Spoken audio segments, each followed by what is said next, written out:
This event is organised by EuropeAid, and I want to actually invite up here to stand by me to keep me company the Director General of EuropeAid. His name is Koos RICHELLE. Koos, come up here.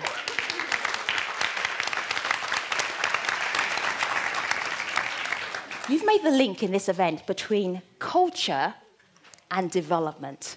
Why was that important? What are you trying to do?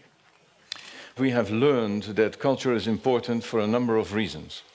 First of all, it's important to allow people to have an identity. And when we talk about democracy and human rights, first it's necessary to have an identity. Secondly, we have learned that in a number of cases, culture is the only thing that makes societies tick in conflict situations, in post-conflict situations. So it's also important to invest in that. And then thirdly, we see the enormous creativity in Africa and other continents, but it is artisanat. It is not even wearing a name of the person that has made it. And it represents an enormous economic value. So in order to promote this economic value, we'd like to professionalize and contribute to the professionalization of the cultural sector. So it's in different areas and from different perspectives that we think it's interesting to work with culture.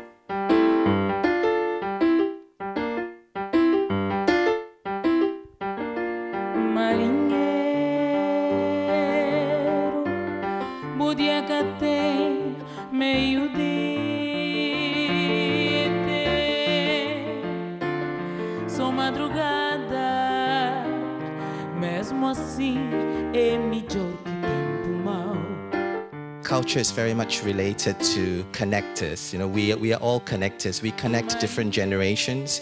We connect different ethnicities in one city. Culture connects also between the past, the present, and the future. Without the past and without transformation of the past, there can be no development. The best achievement, success we did in the last 15 years is that citizens of Sarajevo accepted this festival as their own festival. And really it's something what is making the picture of my town. If you look at contemporary dance in Kenya, that those young people who are at the vanguard of contemporary dance were originally homeless, disadvantaged young men who came into this art form and began to find an identity and a citizenship through it because they began to enter the civic life. They did not have ID cards. They didn't have passports if they were invited for international exchanges. But suddenly, from beginning to participate in this activity, they became Kenyan citizens.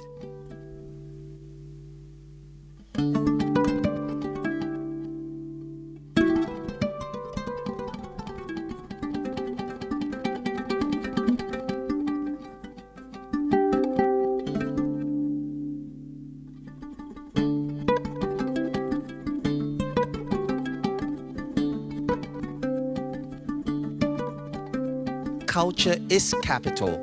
You know, that this is something concrete, is not something abstract. We're not doing abstract artwork, which we, you know, kind of abstract cultural exchange, but culture is capital. And I think that as artists and cultural workers, we tend to forget that. We must encourage cultural policies that need a lot of money, a lot of means. Policies which use them so that creativity can continue. One of the things that we've done is to begin to empower artists to think a little bit more business-like. So we actually had a very interesting workshop where we brought together investors and artists to begin to understand the differences or the gaps between them, the language between them, and to begin to find where we can make connections. We have an organization in South Africa called Business and Arts South Africa, and that organization matches arts projects with the private sector, and they create partnerships in all the forms of art, and it's really opened the doors for both the private sector and the artists to see how you can have that wonderfully creative partnership. It's quite easy to get money for Kevin Spacey, Juliette Binoche or Lucas Modison or such big stars who are coming to the festival, but my tip is very simple. You have your promotional money, you have maybe money more than you need. Let's invest this money in the young film directors from the region. One day you would be maybe very proud to say this is the guy or the girl where I invested my money. I was involved in one project in Laos, which was very interesting because there were 8 elders. They were older gentlemen who were once performing the Ramayana, which is a dance drama for the king. The king was deposed. This whole art form died. And what we did was that we brought together 100 young people. We built this project up. And now these young people make money as cultural tourism. Some of them actually make a decision to go into performance and into the arts as a career. For the artist, really, your market is, yes, the home, or your audience. You can call it your audience, your market is home, and also the globe. And one of the things that our visual artists in particular have maximized is the internet, the web. To speak for me personally, in my case, I was able to create 250 jobs. We set up recording studios. We set up labels, sound systems for showbiz. Any artist who earns money creates jobs.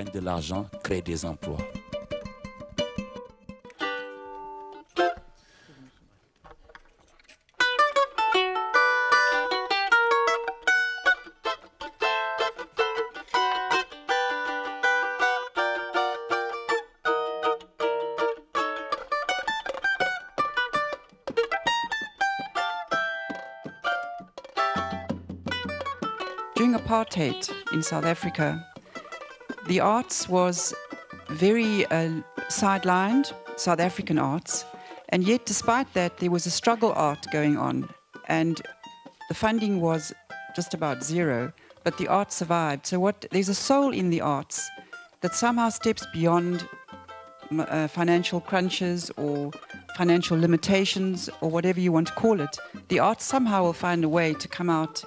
We are very happy that we have project Sarajevo City of Film, where we are encouraging young artists to make films together. The condition is that they are coming at least from the 3 neighboring countries. And we can see the director from Serbia, actors from Croatia, or, I don't know, producer from Macedonia or from Turkey. And that's the way how we would like to see life in Sarajevo, in region, in Europe, and we are doing a small contribution to this. I want, as an artist, to be involved in this sphere. I don't think that it's the work of politicians. I don't think it's just the work of cultural workers, because I think that we have to be concerned. Pre-94, the issues were obviously about apartheid and other problems we had in the country. And today we find the issues that is largely spoken about is AIDS, poverty, lack of education. Art can be a great help to calm people down. Music can speak to people directly. You know that in Africa, despite the fact that there are still countries with a lot of conflicts, there are bordering countries that are really very calm, because the culture really plays its role. In Kenya, for example, the last election was a really contested election. There was bloodshed. There was actually 2 months of major violence. And the first voice that came out was the voice of the artist. The artist in song, the artist in poetry, the artist in painting began to explore the question of ethnic conflict. It is absolutely conscious. I mean, one of the first things that happened in our space, we all came back in January and we wondered whether we'd all be in the art center. And the artists were talking. Talk, talk, talk. What shall we do? What can we do? Shall we have an exhibition? Shall we write songs? Should we have a concert? What shall we do? Lua, raia azul de céu, no noite sereno de abril, se luz espalha na mar, mana rosto dinha cretiu.